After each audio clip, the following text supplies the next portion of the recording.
All right, everybody, welcome back. The NHL season is, I'd say, full swing, but it's not really. Tradon, you can get into that a little bit, though. Hockey, buddy. Yeah, what's up? Another week of hockey. It's been an interesting week. I mean, I don't want to talk too much about the COVID thing. It's been tough for the NHL right now. But I mean, we had this conversation with the MLB. We had this conversation with the NBA and the NFL.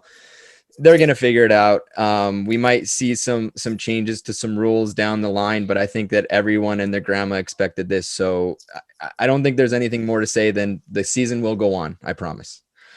With that said, it was an interesting week. I mean, we sit here, the teams that have the most games are about literally a quarter of the way through the season.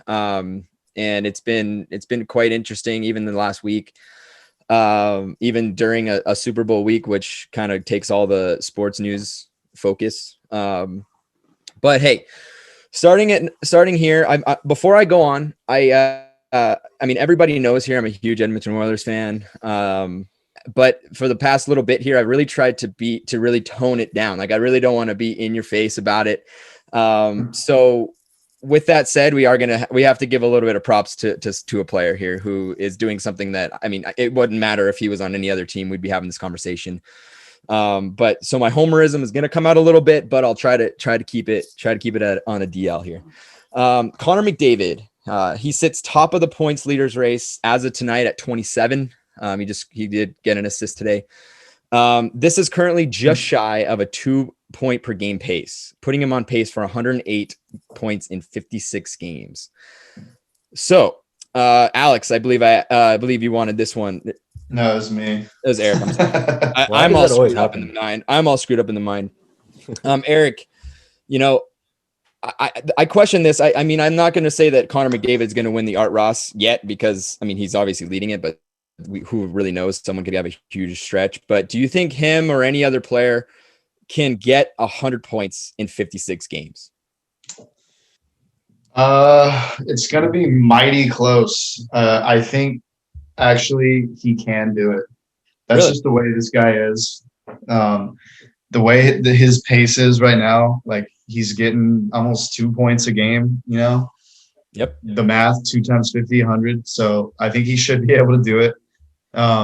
But just think, every game this guy's in, he creates chances and opportunities. It's kind of like on the other guys to finish off the pass. He sends them across the ice and scores, you know.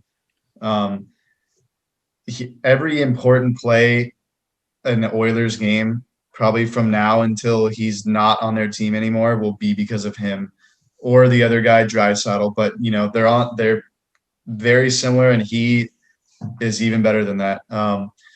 You know, I think if anyone else would do it, it would be Draisaitl, his teammate, because he's right behind him in the points this year. The only thing that's crazy is, like, I'm looking, they're 7-7. I mean, you would think their record would be a little better with a guy like this, you know, on his way to 100 points, but I think he could do it. Yeah. Before we move on, James had a question. Yeah. Okay. So theoretically, if the Oilers magically got amazing goaltending, like they pulled off this massive trade and they have a really good goaltender all of a sudden, do you think Conor McDavid will still be on pace to score 108 points for the rest of the season? Or do you think he'll tone it down? Because right now I feel like he's scoring because he needs to score. Regardless of the fact that you have a good goalie or a bad goalie, when you get little to no points from your bottom two lines, he needs to score. we had this conversation last week about offense and defense. I mean, we are not going to be able to win games 1-2 or 2-1. Like, that's just not going to happen. So he's going to have to continue his pace. And I think he prides himself on being that type of player, being that impact player. So I think he'll still go for it. I don't think he's going to tone it down. Although you might see him play less minutes. So it might not be as much as him toning it down as much as him just not being out on the ice as much, because we actually have some defense and goaltending.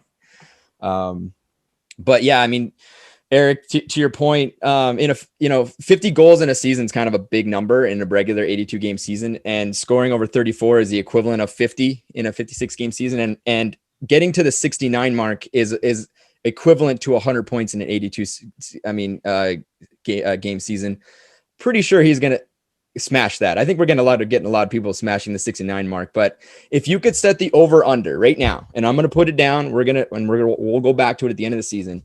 What's the over under that you'll set for points in a season, from a player in a season? Like, what do you think the target number is? Like how many points they'd get in one season? Like what do you think the Art Ross winner will have over under? 107 points. 107. So Connor needs to stay literally on this pace to meet that. That dude, I love it. I'm gonna write it down, make sure we have it. 107. I love it. But so you heard it here, 107 points in a season. That was just a wild guess, actually. I didn't do any math in my head or anything. That means he has to stay on pace, and in the North where there's no defense and shitty goaltending, I don't think it's that far off. Moving on. We had a weird day yesterday before the Super Bowl. The Carolina Hurricanes won in controversial fashion. So what happened was Vincent Trocheck scored. The Blue Jackets, Torts called the challenge on the play that ended up, 4 offsides. It ended up being called the goal, but the play was clearly offsides, and the refs ruled in favor of the Hurricanes anyway. Interestingly, during the intermission, the NHL official went to the both dressing rooms and said, "Hey, we fucked up. You guys, that goal should not have counted." And as a result, the Blue Jackets had a penalty for losing the challenge. They got their 45 seconds of penalty wiped off, and things went on as normal. The goal stayed, but they lost 45 seconds of power play time. So, I mean, I guess all is well. Alex, dude, A, how did this happen? And B, who the fuck needs to be fired here? Okay. This is one of the most pitiful things I have ever seen in a professional sports game. This is not, you are professional referees. The head NHL base in Toronto is watching it, and they're telling the refs, nope, it was offsides, should not count. And then the refs just go, nah, fuck it. We're going to say whatever the hell we want. You're not replacement refs like the NFL used 10 years ago. You are paid professionals, and you just decided to ignore your league home office and say, no, we don't want to do this. So I don't know if they deserve to get fired. That's maybe a little drastic. But the refs that said, never mind, we're not going to do it. Like, we're not going to overturn it. It's a good goal. Those guys fucked up. And from what I've been reading on it is all the reviews from Toronto weren't done yet when the refs on the ice called it a good goal, and then they let them play on. Right. If anything, what should have happened is Toronto should have called in and stopped the game as is and been like, nope, no goal. We're just going to move it back to whatever that time of ice was. Columbus keeps their challenge, doesn't get a penalty for that. This is one of the most ridiculous things I've ever seen. And even what did Patrick Laine say? I think that's the biggest joke I've ever seen. I mean, he's been on the Blue Jackets for about 45 seconds, and even he's like talking mad shit. So it's unbelievably ridiculous that went down. Yeah, I agree. I mean, so apparently some little background, like there was a communication error. Like someone on the headset at the War Room in Toronto, who was actually not even supposed to be communicating, said that it was a goal, but it actually, like you said, they hadn't finished their full review. So there's like a communication error. But the issue is now to bring this up, the issue is, the rule book says that any potential goal that requires video review has to be reviewed prior to the puck dropping immediately after. And after that, you can't add or take away goals. So what they would have had to do is kind of break that rule to, fix the issue. Do you see a potential issue with that though? Like, could that open up a can of worms? Like what's the integrity of the game then? Like if you're going to let this slide, yeah, but that's a one-time thing. I mean, if you're going to say integrity of the game, like you can't just let them have a goal if they're offsides. That's the rule. That's been the rule forever. If there wasn't, video reviews not been around that long, the NHL and all these other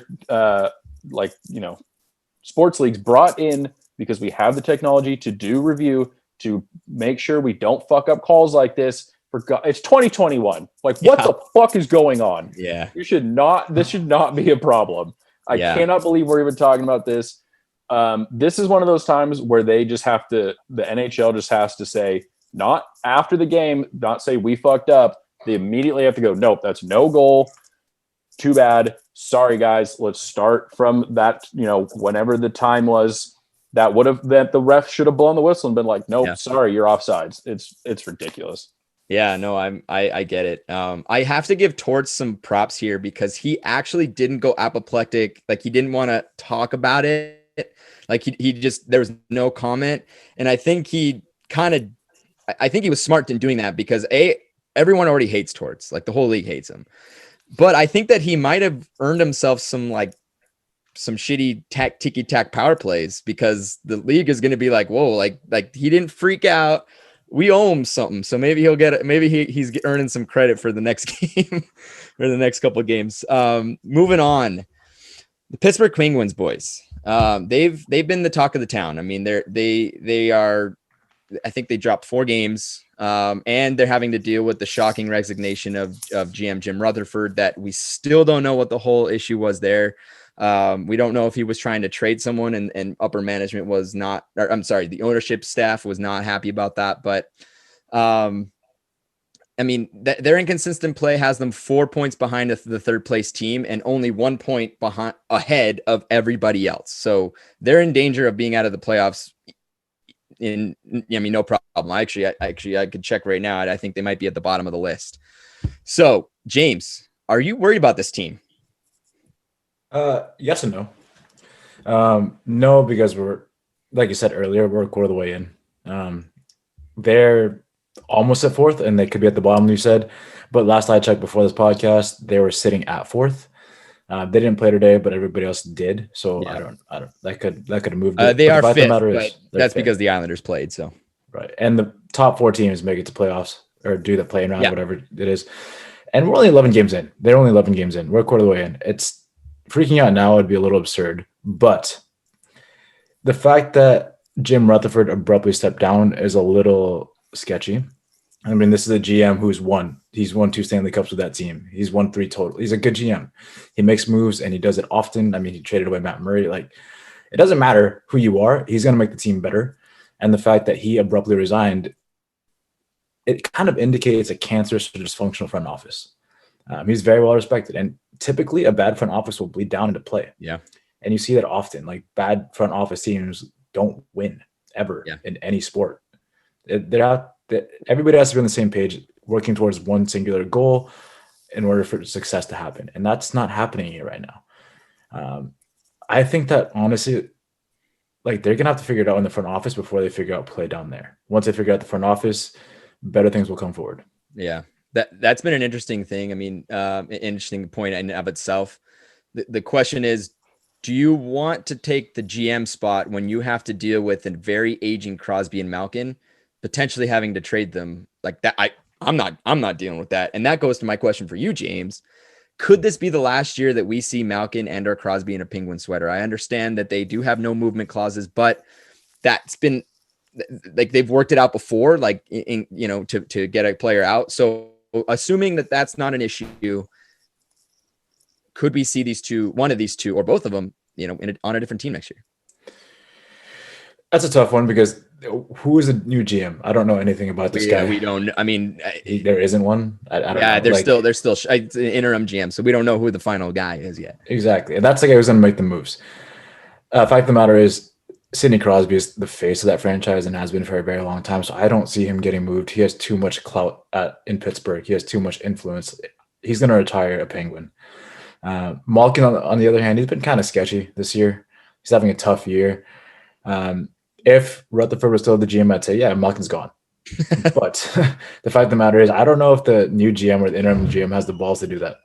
Yeah. He's also Malkin's very well respected, but he should be, honestly, move that contract out of the way, go younger. But because of his respect, I don't know if the GM will do that. Yeah. So I guess they're both staying. Yeah. Yeah. I tend to agree. I mean, literally, like, those two have the power to do what they want. I mean, they have the no movement clause in and of itself. So, like, legally they can't they can't get traded on a whim, but we've seen things happen. If things go bad, I mean, Malkin might be just wanting an out. So we don't know. It always is interesting. I'm going to be keeping an eye on that one as that kind of unfolds. And the last point we have that was kind of interesting. So the NHL is considering pushing back the 2021 NHL draft potentially that was scheduled this July, potentially to next summer in 2022, which could then have literally back-to-back drafts. So we could be like 1 week apart, could be like 2 weeks apart, but it would be a 2021 draft in 2022 and the 22 draft in 22. Tyler, what are your thoughts on that initially?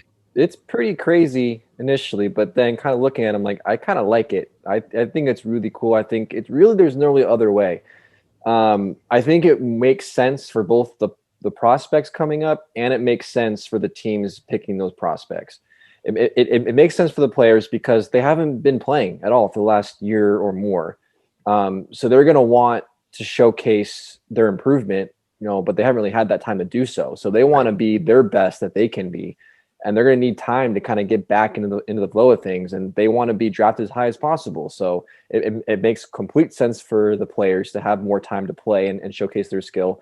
And it makes more sense for teams to evaluate the players because they don't want to, pick a guy super high that they haven't had enough time to decide, is this guy really the guy we think we are? Or maybe there's someone that's not as well known yet that has a lot of development left that needs that time. So, the only other solution that I've seen is having some sort of mini tournament with all these prospects and giving them, a chance to play right before the draft would be on time in July. But for me, I don't think that's really a good idea, just because, you're playing one tournament. It's not going to showcase, it'll showcase a little bit, but you're not going to get the full, eval of a player with one tournament. You're just not. Right. So I think it's going to be crazy, like having a draft 1 year for one season and then a week later doing it again for the following season. It's going to be really weird. It's going to be really confusing, but I think it just makes sense. I think it works for both parties. So I'm a fan of it, and I personally, I think it's probably the best way to go for this. Yeah, I tend to agree. No one wants to go through this draft this year. If you're a player, you don't, because like you said, you haven't played, so you have nothing. I think you're bang on there.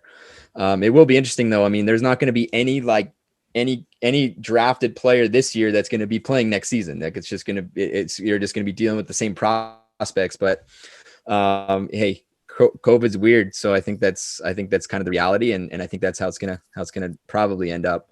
I don't really like the tournament idea. I think that's the logistics sounds like a nightmare COVID wise. Yeah. And a tournament in such a short amount of time doesn't really showcase your talents over the course of a full season. I just don't think that's the way to go. So I tend to agree with you. Let's do a back-to-back. Let's do a doubleheader. We're already having a draft. We have an expansion draft this year, guys, which we're going to talk about later. I can't wait to talk about that. But when that gets closer towards the end of the season, we'll be talking about that. But hey, before I go, I forgot to give you guys the updates on the fantasy. We're going to start out with Alex, who won again. He's 4-0. Imagine that. Tyler won, and he's 3-1 now. Eric has been on a heater, 3 wins in a row. After that first week, he's like, fuck that. I'm kicking some ass. James, you went back 500, winning last week. And me, I lost because I'm 2-2 and I suck. So, oh man, but that is what it is. There you go, Alex. Yeah, thanks, buddy. I'll take 10-1 over my 2 fantasy leagues right now. It's not too shabby.